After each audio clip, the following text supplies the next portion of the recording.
Hello, everyone, and welcome back to the Gifts from the Edge podcast. I am absolutely exhausted as I am recording this because I've just got back from 2 days on camp, mentoring a whole bunch of young people. We had a fantastic time, and normally I would not, get off 2 days camp and then jump onto a podcast, but I just feel really strongly like I need to do this. I need to air this episode now because at the end of the camp, I came home, I had a quick shower, got ready. My wife said, we've got to go see this film.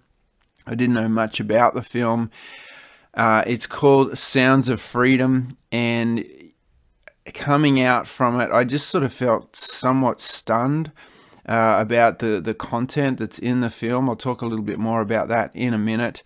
But my mission is to co-create success stories and to start telling those success stories more. That's something I really want to start to do more in my business, is to start telling the success stories that either come through the business or just emerge with partners that we've got in the work that they are doing. And so, Gifts from the Edge is all about telling stories of people who have come back from a wilderness, heartbreaking, difficult, challenging time, and they have something to share. And this movie just captured that. It was a powerful film. It was the story of two young children who were abducted and sold into slavery. And it's also the story of Tim Ballard, hope I've said that right, played by Tim Ballard. And it's just a powerful film. And coming out, I just thought, what can I do to help tell this story? So number one, I'm going to put a link where you can go and watch a preview of the film. I might even put just the YouTube official trailer on my blog page, so you can watch a trailer of the film. Hopefully that's enough for you to go and check it out for yourself and get stirred for you to take some action in this area as well. But I also wanted to, I've been thinking about doing this for a while. I've been thinking of taking some of the awesome content that I've got on the Blueprint podcast and reusing it here, resharing that information on the podcast here for the Gifts from the Edge, because, just retelling those stories in a different way, because they are awesome stories. And so what I'm going to do is I'm going to put an interview that I had with Ross Nancaro. Ross is the CEO of Every Daughter Matters, which is an organization dedicated to stopping human trafficking. They're based on the border between Nepal and India. They set up a whole bunch of booths that capture usually young women, but sometimes young women and young boys right at the brink of when they're just about to be sold into slavery. They've learned how to look for the signs and stop that thing before it happens. They have partnerships with the authorities there in Nepal, and they're able to stop young girls from being sold into slavery.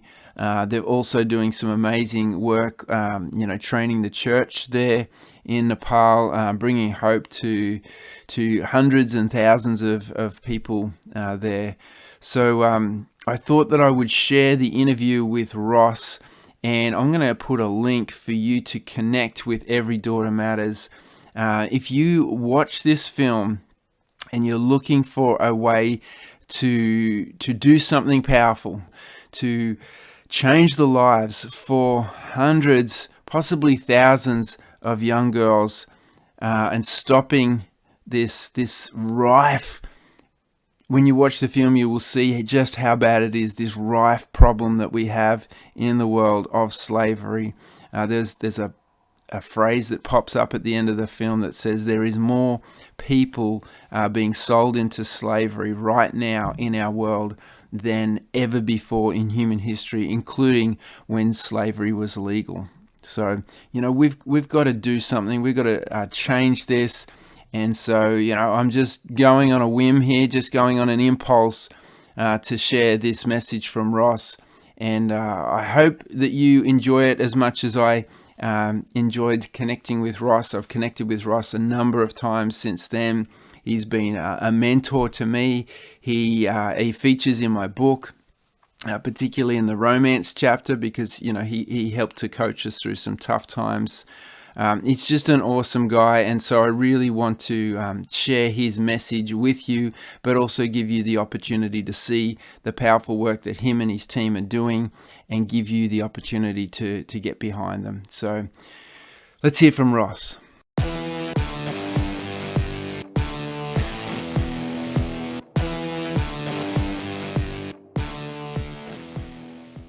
All right, we might jump straight into it. I just want to ask you a little bit about your background. We've been doing, some mentoring, some coaching.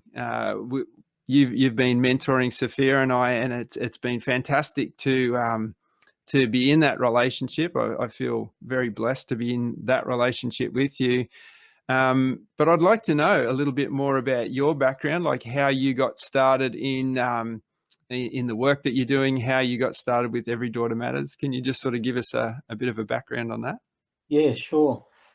So I came to faith at about 25 years old, and probably within about 3 years of that, started to look at where we might be involved internationally in mission. And so we were with New Tribes Mission. We joined them, the Bible College missionary training with them for about 25 years. And over the course of that, I was involved in mobilization largely, but then also in a leadership capacity. I was their national director for about 10 years. And we left New Tribes about 10 years ago, moved to India. And from India, we started to see just needs in other parts of the world, and particularly into Nepal. And so we started to do some work up there and do some ministry in training people and helping getting the Nepalis getting churches established. Over the course of about 6 or 7 years, we were hearing all of the stories of trafficking and some horrific stories that really challenged us. And we wanted to do something, but probably not until 2 years ago, we started to partner with some wonderful, wonderful people up there. And that's the key to some of that international work. So we partnered with our pastor, Yubaraj. He's been working in anti-trafficking for about 12 years. And that gave us the confidence to step into that space. So we created the organization Every Daughter Matters, really to support his work and to facilitate Nepalis standing on the border and stopping human trafficking. There's about 20,000 Nepalis trafficked every year. And so we really wanted to make a difference in that space. And yeah, that's what we're doing. So we're right in it now. It's pretty full on. Yeah. Yeah, sounds amazing. Can you tell us a bit more about the problem? I mean, tell us a little bit more about what actually goes wrong. Like how does it happen? Sure. So the challenge is it comes about through multiple places. Nepal as a country, it's many, many thousands and thousands of isolated villages. And of course, without education, there's some real challenges there. In Nepal, about 30% of the women and girls are literate. The religious system, which creates real inequality within the people groups within the country, and that's a problem. Easy money for the traffickers. And many think it's just the men who are trafficking girls. It's not. Actually, the majority of traffickers these days are women, because women are trusted more and the girls will trust them. And for the traffickers, it's really getting them across the border from Nepal into the neighboring country there of India. And from there, they're trafficked into the brothels of India, into slavery, or into the Middle East, Pakistan, Bangladesh, even here to Australia. So that's kind of, a little bit of what causes that problem. So tell me about Australia. I guess most people like me are oblivious to a lot of what goes on in Australia. Can you tell us a little bit more about how the problem, reaches our shores? Certainly. Um, the big picture challenge with that problem in Australia is because of the attitude or the government's approach to prostitution. So we've seen that in nations, Western nations, that legalize or turn a blind eye to prostitution in their countries, it opens the doors to traffickers. The bad guys are able to set up a brothel and launder all the money that they want through that. And then, of course, the next part of that is girls who are vulnerable, girls who are at risk, and really getting them there. Recently, I was in Perth, and one of the things that shocked me was seeing a poster on the wall in a large market, a large shopping centre in Perth. And the photo said, where can you get help? And basically, it was a helpline for people who had been trafficked. It had a line up there defining human trafficking, as people getting money through coercion or different things like that. And it had a helpline for people who are in a trafficking situation. Now, this is in a shopping centre, a major shopping centre in one of our cities in Australia. That kind of poster doesn't go up unless there's an obvious need. So the expectation is that those people are going to be walking around the shopping centre. Exactly right. Yeah. And they've been coerced. Maybe somebody's holding their passport. Maybe somebody's threatening their family. Whatever things are there, they've got some kind of coercive hold on people, and therefore put them into a trafficking scenario. Yeah. So this podcast is all about success and living an abundant life, and I guess we're digging into the opposite end of the spectrum a little bit today. So I'm just wondering, how do you define success? Both for, I know this is a big question, but how do you define success for yourself and for some of the people that you mentor and disciple here in the West? And how do you then define that or translate that for, that success in inverted commas for people in Nepal? Yeah, well, that's a big question, Andrew. Yeah. Let me start with defining success, I guess, first for myself. I guess I look at success in terms of congruence. Congruence with who I am, congruence in having peace with myself, peace with God, and peace with other people. To me, that's the foundation stone, if you like, of anything that's going to be successful. Without those things in place, I really don't feel that our efforts, regardless of what we think we achieve, are actually going to make a big difference. What's the point of being the richest guy in the world if you're not happy? You don't have peace with yourself if you don't have peace with God, or you don't have peace with other people around you. Excuse me. So I guess personally I define success in that sense. As we transfer that into across the oceans and up into a country like Nepal, I think of success in giving options and choices to people who don't have choices, who don't have options, who many times don't have a voice for themselves, so that they can make a choice. Whether that choice is to be able to choose their religious beliefs or not, or a choice of who they'll marry or not. Nepal, again, is a country where there's a lot of arranged marriages. And for many girls, the idea of running away with the boy of their dreams across the border and having a love marriage, man, that's attractive compared to the alternative of the parents arranging a marriage with somebody they don't love, they don't care for, and really knowing they're going to have to work really, really hard all of their life and have little joy. So there's some of the challenges that are faced up there, but they're also the things that speak to us. We want to give people an option. We want to give people the choices that we hold so dear here in Australia. Many freedoms that our forefathers fought for and desired to be in place in Australia, the freedoms that we enjoy today, they're not just for us, Andrew, they're for everybody across the globe. And if we believe in those freedoms, then fundamentally, with congruence, we've got to be able to believe those things for other people as well. Yeah, well That's what said. drives me. That's what I think of as success. We'll be successful when we can provide those kind of options, those kind of freedoms to disadvantaged people groups, particularly like in Nepal. Yeah, no, well said. And I love that concept of congruence and flowing consistently from the inside out, and not just stopping when we've kind of achieved it in our own lives, but sharing that as far as we possibly can, and not sort of resting until we've done our best to share that with the world. So I love that.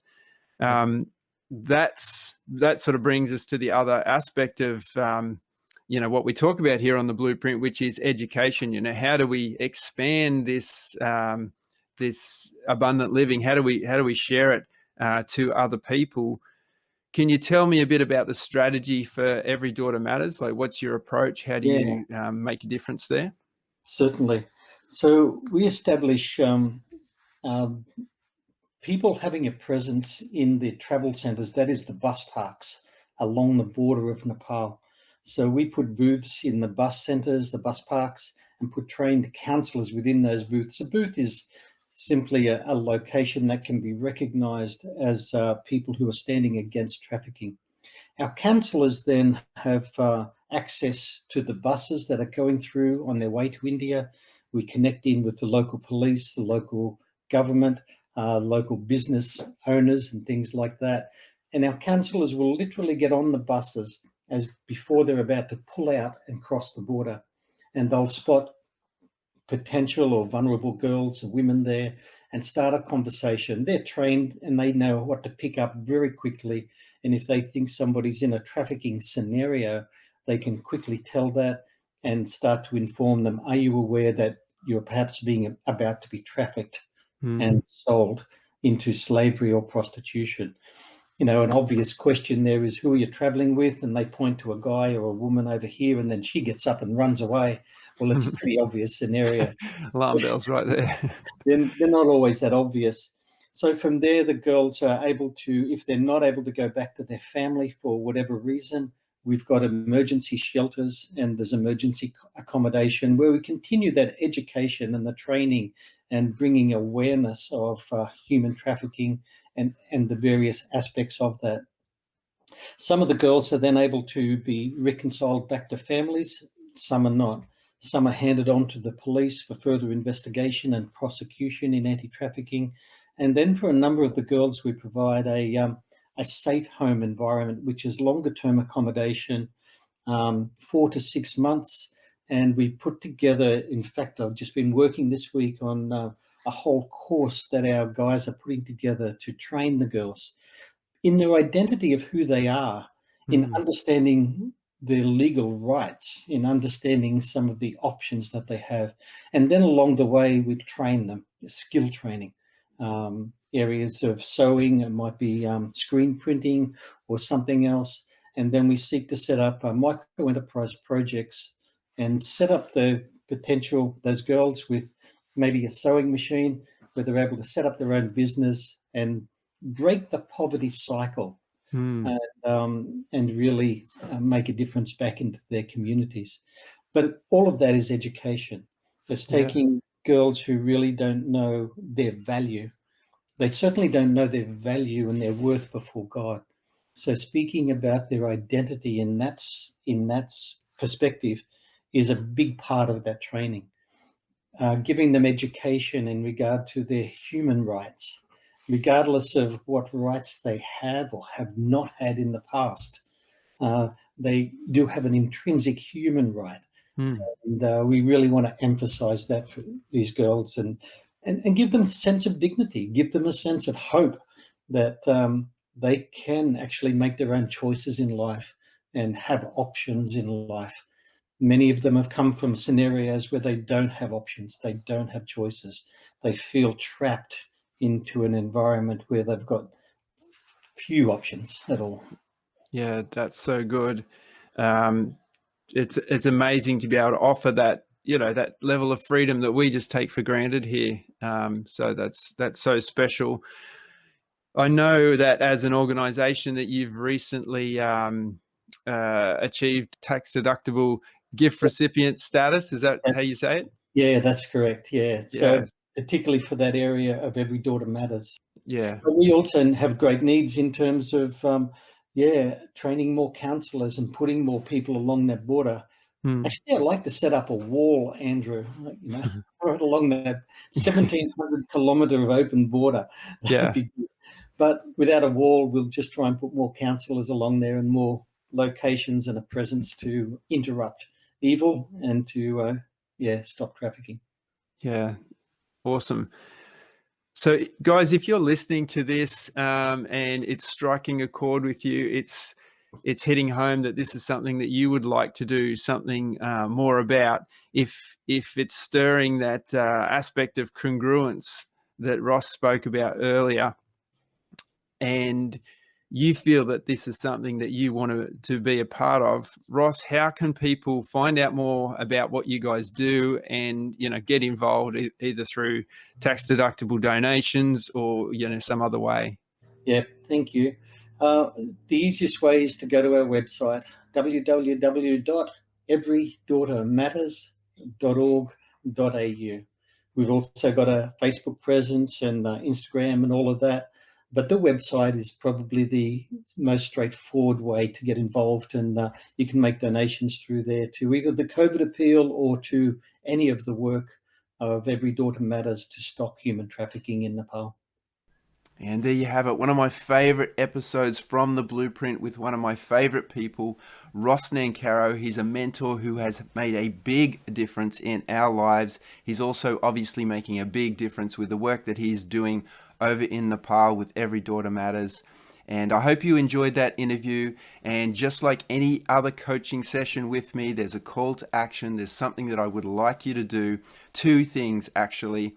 And number one is to watch the film, Sounds of Freedom. That's what motivated me recording and relaunching this episode in the first place. It's a stirring film. It's out in cinemas now. You really need to go and watch it.